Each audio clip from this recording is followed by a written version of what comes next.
అన్న మీద ఉన్న ప్రేమతో ఆ క్షణంలో ఏదో ఎమోషన్లో కొట్టేసి వెళ్ళిపోయిన తర్వాత అయినా ఈ మద్దాలి శివారెడ్డి అనేవాడు పలానా వాడు మామూలోడు కాదు, వాడు ఇంకా చావలేదు, హాస్పిటల్లోనే ఉన్నాడు, లేస్తే వస్తాడు, వస్తే చేసేస్తాడు అని తెలీదురా.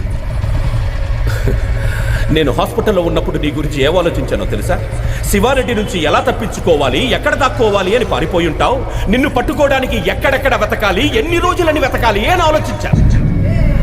కానీ నువ్వేంట్రా, అసలు ఈ మద్దాలి శివారెడ్డి అనే వాడే నీ లైఫ్లో లేనట్టు, వాడితో అసలు నీకేమీ జరగనట్టు హ్యాపీగా బైక్ వేసుకొని హైదరాబాద్ మొత్తం ఇంత నార్మల్గా ఇంత కూల్గా ఎలా తిరుగుతున్నావురా నువ్వు?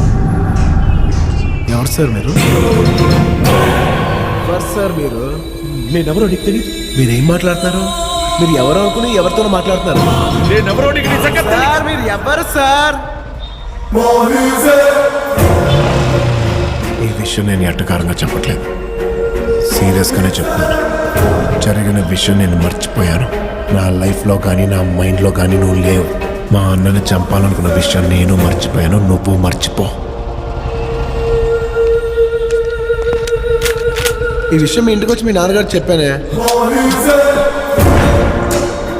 చెప్పలేదా?